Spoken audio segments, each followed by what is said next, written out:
एक नई वीडियो के साथ आपका स्वागत है डिफेंस टुडे में। पहले इसका नाम रिव्यू मास्टर विक्रांत था, अब इसका नाम डिफेंस टुडे हो चुका है। अपनी सबसे पहली खबर की बात करेंगे। डिफेंस मिनिस्ट्री की तरफ से निकल कर आ रही है 248 मिलियन डॉलर में रोसोबोरोन एक्सपोर्ट के साथ एक डील साइन हुई है जो कि T-72 टैंक के इंजन के प्रोक्योरमेंट से रिलेटेड है। हम जानते हैं कि भारत के द्वारा T-72 टैंक बहुत समय से इस्तेमाल किया जा रहा है, 1970 के समय से इस्तेमाल किया जा रहा है और अभी भी इसकी बहुत संख्या में लगभग 2-2.5 हज़ार की क्वांटिटी में इसका इस्तेमाल किया जाता है।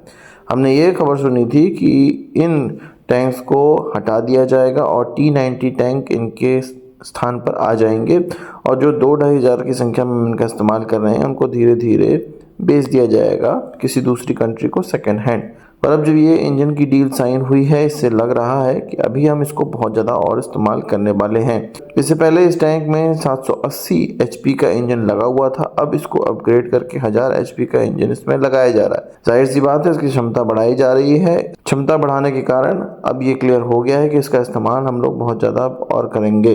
ये जो डील है, इसमें जो इंजन है वो सेमी असेंबल्ड या पूरे नॉकडाउन किट के साथ आएंगे और जिनका की असेंबली हमारे यहाँ आर्मर्ड व्हीकल निगम लिमिटेड, जो कि पहले ऑर्डिनेंस फैक्ट्री थी अवधि चेन्नई में, वहाँ पर इसका असेंबली किया जाएगा या लाइसेंस प्रोडक्शन किया जाएगा। आपको इस खबर को सुनकर कैसा लगा कमेंट बॉक्स में बताइएगा। लाइसेंस प्रोडक्शन की बात ही चली है तो MBDA की बात भारतीय एयरफोर्स से हो रही है। MBDA का एक प्रोडक्ट है मीटियोर मिसाइल, जो कि भारत के केवल फ्रेंच ओरिजिन के जो एयरक्राफ्ट हैं उसी में लगाने के लिए फ्रांस बोलता है, MBDA बोलता है, और किसी एयरक्राफ्ट के लिए ये मीटियोर मिसाइल हमें नहीं प्राप्त हो रही थी। पर अब MBDA की बात हमारे एयरफोर्स से हो रही है और अन्य एयरक्राफ्टों में भी इसको लगाने की बात अब चल रही है। साथ ही साथ इसका निर्माण भारत के अंदर करने की बात भी चल रही है और अन्य देशों को इसके एक्सपोर्ट की बात भी चल रही है। तो अचानक से इस प्रकार के एक्सपोर्ट के लिए MBDA और फ्रांस मान कैसे गया? असल में कुछ दिनों पहले गांडीव नाम से एक मिसाइल सामने आई थी जो कि भारतीय एयरफोर्स के लिए मेनली बनाई जा रही थी और ये अस्त्र MK3 को गांडीव नाम दिया गया था। अस्त्र MK3 जो कि solid fuel ducted ramjet engine के साथ होगी और यही सेम इसी प्रकार का इंजन मीटियोर में भी इस्तेमाल किया जाता है।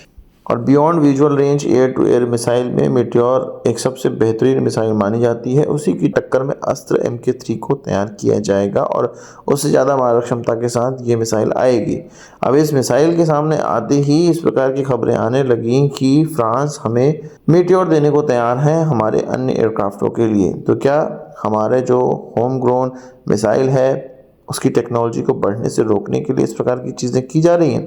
क्योंकि अगर मीटियोर मिसाइल आ जाएगी तो भारत को अस्त्र MK3 की ज़रूरत न के बराबर ही रहेगी, क्योंकि मीटियोर कंफर्म बात है कि अभी अस्त्र से ज़्यादा उन्नत मिसाइल है, क्योंकि अस्त्र हम लोग पहली बार डेवलप किए हैं और SFDR इंजन के साथ हम लोग पहली बार इसको डेवलप कर रहे होंगे। अस्त्र का कोई भी युद्ध का एक्सपोजर नहीं होगा, तो जाहिर सी बात है थोड़ी इन्फीरियर मिसाइल मीटियोर से ज़रूर रहेगी, पर धीरे धीरे हमारी टेक्नोलॉजी और ज़्यादा मैच्योर हो सकती है। पर अगर हम लोग अस्त्र MK3 पे ध्यान देने के बजाय मीटियोर मिसाइल के प्रोडक्शन और उसके इस्तेमाल करने पे ध्यान देने लगेंगे तो हमारा प्रोजेक्ट धीरे धीरे ख़त्म होता चला जाएगा। तो क्या हमें मीटियोर मिसाइल हमारे अन्य एयरक्राफ्टों में लगानी चाहिए? क्या हमें इस डील के लिए मान लेना चाहिए? कमेंट बॉक्स में बताइएगा। इसके अलावा बात कर लेते हैं, रशिया की तरफ से हमारे सामने इन्फेंट्री कॉम्बैट व्हीकल रखा गया है। हम जानते हैं कि अमेरिका की तरफ से स्ट्राइकर सामने रखा गया था जो कि लद्दाख में बुरी तरह फेल हुआ है अपने ट्रायल में।